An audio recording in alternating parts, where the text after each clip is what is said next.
Yuvinish xonasidan chiqib sochiqqa o'ranib yotoqxonamga kirdim. Xona jimjit, ammo g'alati darajada dim edi. To'shagimda kiyimlarisiz, qandaydir yirtqichdek jilmayib, mening o'z qaynotam yotardi. Qo'limdagi sochiq yerga tushib ketdi. Men baqirmoqchi bo'ldim, lekin ovozim chiqmasdi. Qochishga urinma, dedi u xotirjamlik bilan. Qaynonangga uzoq uxlaydigan dori ichirganman. U senga kirmaydi. Endi sen faqat meniksan.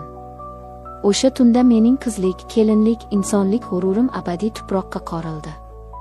Assalomu alaykum, sirlarini tun qorong'usida o'z qalbida qulflab yashaydigan sabotli va dardli azizlarim. Qalbining tubida aytilmagan so'zlari, yashirin jarohatlari bor insonlar, hikoyachi Momo kanali sizni yana bir mudhish va ochiq iqrorga chorlaydi. Bugun men sizga ota-ona oriyatini deb o'zini do'zax oloviga ongli ravishda otgan, ammo oxir-oqibat o'z kulidan qayta tug'ilgan ayolning faryodini so'zlab beraman. Qulayroq joylashib oling. Bu shunchaki hikoya emas. Bu tirik qolish uchun berilgan eng og'ir darsdir. Biz boshladik. Mening ismim Shahnoza. Toshkent viloyatining So'lim bir qishlog'ida ota-onamning erkatoyi bo'lib katta bo'ldim. Ular qattiqqo'l, o'z obro'sini hamma narsadan ustun qo'yadigan, el-yurt oldida bularning qizi undoq ekan, bundoq ekan degan gaplardan o'lgudek qo'rqadigan odamlar edi. Kunlarning birida bizning mahallamizdagi eng boy, eng ko'zga ko'ringan oilalardan biri, qo'shnimiz Qahhor akaning uyidan menga sovchi keldi. Qahhor aka katta savdogar, uning o'g'li Aziz esa shifokor yigit edi. Hamma menga havas bilan, ba'zilar hasad bilan qaradi. Shahnoza tayyor qasrga tushdi-ya, deyishdi.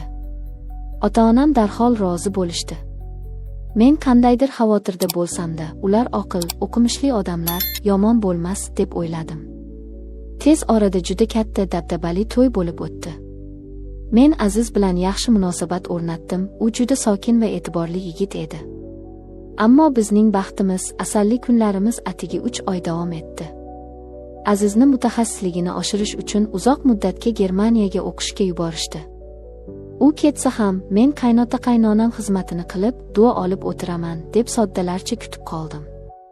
Erim ketgandan keyingi kunlar juda sovuq va zerikarli o'ta boshladi. Qaynonam doim o'zining dugonalari bilan qandaydir tadbirlarda bo'lardi. Qahhor aka esa ko'p hollarda uyda qolardi. Avvaliga uning menga bo'lgan munosabatida hech qanday yomonlik sezmadim.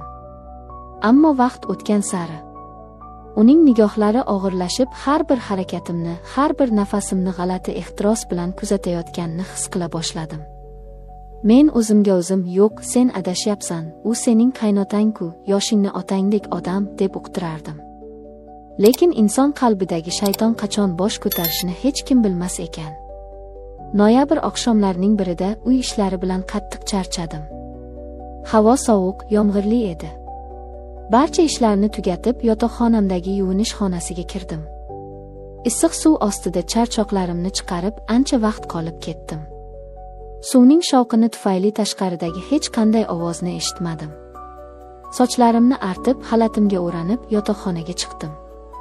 Xonaning chirog'i xira qilib qo'yilgandi. Karavotimda Qahhor aka yotardi. Men qotib qoldim. Qo'limdagi sochiq yerga tap etib tushdi.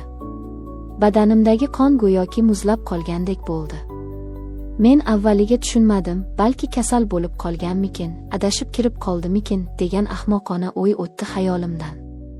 Dadajon, ahvolingiz yaxshimi? Nimadir kerakmi deb arang so'radim tizzam qaltirab. U menga indamay, yuzida g'alati, odamning qonini muzlatib yuboradigan, yirtqichona bir tabassum bilan tikilib turardi. Shunda u o'rnidan sekin turdi. Men qo'rqib ketdim va darhol eshik tomonga qarab yugurdim. Eshik qulflangan edi. Ichkaridan kalit olinib, uzoqqa tashlangan ekan. Men devorga qisilib, nafas ololmay qoldim. Qahhor aka sekin qadamlar bilan menga yaqinlashdi. Bilasanmi, Shahnoza, dedi u past, xirillagan ovozda. Men seni uzoq vaqt kuzatdim. Sen hovlida yurganda sening har bir harakating meni aqldan ozdirardi. Sen mening yoshligimni, yo'qolgan olovimni eslatasan. O'g'lim seni o'zi tanlagani yo'q. Men seni o'g'limga olib berdim. Chunki senga har kuni qarab yurish, sening yonimda bo'lishingni xohladim. Bu razil, dahshatli so'zlardan mening miyam yorilib ketay derdi. Bu qanday ifloslik? Dadajon, Xudodan qo'rqing. Men sizning keliningizman. O'g'lingizning omonatiman deb baqirmoqchi bo'ldim, lekin ovozim chiqmasdi. U qattiq kulib yubordi. O'g'lim hozir uzoqlarda. Qaynonang esa. U hozir shunday qattiq uxlab yotibdiki, hatto tepasida to'p otsang ham uyg'onmaydi. Men uning choyiga yetarlicha uxlash dorisi qo'shganman. Bu uyda hozir faqat ikkimiz bormiz. Faqat sen va men. U mening sochimdan qattiq changallab o'ziga tortdi. Men baqirib uni itarib yubormoqchi bo'ldim. Lekin u shunday kuchli, shunday yovvoyi ediki. Men yig'lar, yolvorar, Xudoni chaqirardim. Iltimos, bunday qilmang, sharmanda bo'lamiz. Akalarim biladi deb yalinardim. Ammo uning ko'zlari qonga to'lgan, u hech nimani, hech kimni eshitmasdi. O'sha tunda u meni nafaqat ayol sifatida nomusimni toptadi, balki inson sifatida o'ldirdi. U mening yuzimga, qalbimga shunday iflos balchiq tortdiki, men o'zimni osib yubormoqchi bo'ldim. Tong otdi. Qahhor aka xotirjamgina kiyimlarini kiyib, menga hatto bir marta ham qaramay xonadan chiqib ketdi. Xuddi oddiy suv ichgandek. Men butun vujudim zirqirab og'rigan holda ko'rpaga o'ralib uzoq yig'ladim. Men bu uyda bir soniya ham qola olmasdim. Kiyimlarimni shosha-pisha kiydim. Narsalarimni sumkaga to'ldirdim va bu iflos qafasdan yugurib chiqib ketdim. Manzilim faqat bitta edi, ota-onamning uyi. Ular meni himoya qiladi, meni qutqaradi deb o'yladim. Ertalab soat 6larda uyga kirib bordim. Ota-onam meni ko'rib hayron bo'lishdi. Shahnoza, tinchlikmi bolam? Nega erta tongdan sumka bilan kelding, dedi onam xavotirga tushib. Men yig'lab onamning quchog'iga o'zimni otdim. Lekin bor haqiqatni aytishga tilim bormadi. Qanday qilib aytaman? Meni qaynotam zo'rladi deb qanday qilib aytaman? Men faqat, ona, men u uyda boshqa yashay olmayman, dildilim og'riyapti, siqilib ketdim, deya oldim xolos. Birozdan so'ng dadam va akalarim xonaga kirishdi. Ular mening ko'z yoshlarimni emas, faqat qo'limdagi sumkani, ya'ni ularning obro'siga tushishi mumkin bo'lgan dog'ni ko'rishdi. Dadam qoshlarini chimirib, bu nima qiliq, qizim? Eshikdan kecha qanday chiqqan bo'lsang, faqat o'liging qaytib kelishi kerak u yerdan. Ering yo'qligida qaynota-qaynonangni xizmatini qila olmaysanmi? Or-nomusimizni yerga urmoqchimisan? Mahallada nima degan odam bo'lamiz, dedi qattiq va asabiy ohangda. Akalarim ham dadamni qo'llab-quvvatlashdi. Bora qol, singlim. Sal narsaga arazlamagin. Biz senga o'sha yerdan tirik chiqma deb oq fotiha berganmiz. Yana qanday sharmanda qilmoqchisan bizni? Men lol qoldim. Demak, mening hayotim, mening nomusim ularning el oldidagi quruq obro'sidan, yuzsiz g'ururidan arzonroq ekanda. Men ularga nima bo'lganini tushuntirsam ham, ular baribir meni aybdor qilishlarini, o'zing shunga sabab bo'lgansan, deyishlarini o'sha soniyada aniq tushunib yetdim. Ovoz chiqarmay boshimni egdim. Xo'p, dadajon. Kechiringlar, dedim jonsiz ovozda. Men o'z ota-onam tomonidan, o'z akalarim tomonidan tiriklayin jallodning quliga qaytarib yuborildim. Sumkamni ko'tarib, yana o'sha qon va ifloslik hidi anqib turgan uyga kirib bordim. Qaynonam meni ko'rib jilmaydi. Voy kelinposhsha, uyingizni sog'inib yugurib ketib qoldingizmi erta tongdan? Qahhor aka esa choy ichib o'tirgan joyida menga qarab ayyorona, g'olibona ko'z qisib qo'ydi.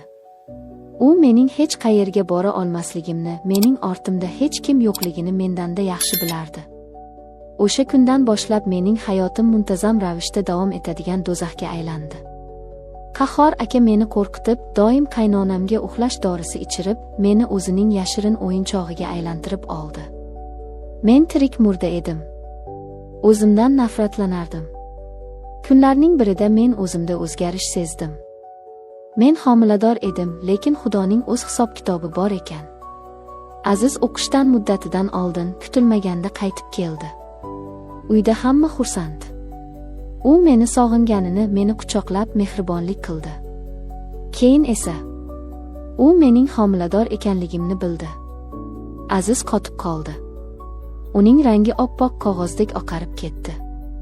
U mendan farzand ko'ra olmasligini, umuman bepusht ekanini uzoq yillardan beri o'zi juda yaxshi bilardi. Buni faqat men bilmasdim. Ota-onasi ham bilardi. Ular o'z o'g'lining aybini yopish uchun menga uylantirishgan ekan. Aziz hammangisini tushundi. U uyda katta to'polon ko'tardi. Ota-bola bir-birining yoqasidan oldi. Sen mening xotinimga, o'z keliningga qanday teginding deb Aziz otasini urib yiqitdi. Qaynonam bu dahshatdan insult bo'lib o'sha joyning o'zida yiqilib tushdi. Uyni olib faryod va qon qopladi. Men endi indamay jim turishdan charchagan edim. Bu iflos sirlar daryosi baribir hammamizni g'arq qilardi. Men o'z kiyimlarimni yig'ishtirdim. Hech kimga bir so'z demadim. Men ularning uyi degan bu fohishaxonani bir umrga tark etdim. Ota-onamning oldiga ham bormadim. Chunki ular meni himoya qila olmasdi. Men to'g'ri poytaxtga, Toshkentga ketdim. Bolam bilan, ichimdagi begunoh murg'ak bilan qochib ketdim. Toshkentda meni og'ir sinovlar kutib turardi. Ko'chada qoldim, och qoldim, sovuqda dildirlab tunadim. Ba'zan yeyishga bir burda nonim yo'q edi. Bolam tug'ilganda yonimda hech kim bo'lmadi. Lekin men sinmadim. Menga qilingan vahshiyliklar meni o'ldira olmadi. Aksincha, ichimda shunday qattiq po'lat irodani uyg'otdiki, men hamma narsani noldan, poldan yuvishdan boshlab qurdim. Oradan yillar o'tdi. Men oddiy farroshdan tortib kichik do'kon sotuvchisi bo'ldim. Ishladim, pul yig'dim. Hozirda poytaxtda o'zimning kichik, lekin shinamgina tikuvchilik sexiga egaman. O'zimni va bolamni bemalol boqa olaman. O'zbekistonning hamma burchagidan mijozlarim bor.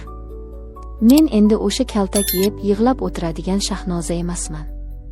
Men o'z hayotimning, o'z qadrimning xo'jayiniman. Eshitishimcha, Qahhor aka qamalibdi.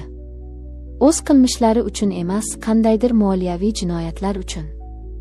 Aziz esa uzoqqa bosh olib ketib yuboribdi. Ularning uyi qabristonga aylanibdi. Ota-onam meni qidirishgan, izlab kelishgan. Lekin men ular bilan aloqani umuman uzganman. O'z bolasining ko'z yoshidan obro'sini ustun ko'rgan insonlar mening hayotimda boshqa bo'lmasligi kerak.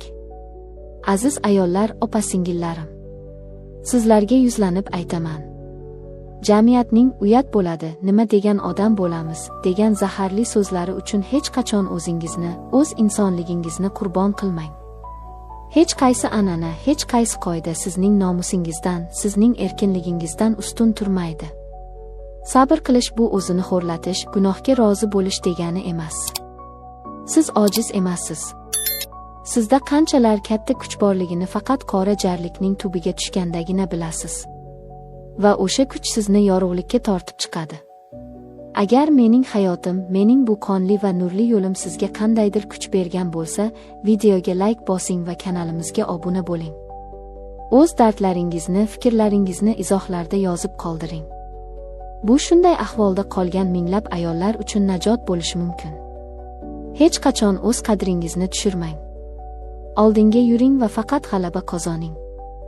Siz bilan Hikoyachi Momo kanali bo'ldi. O'zingizni doim asrang. Xayr.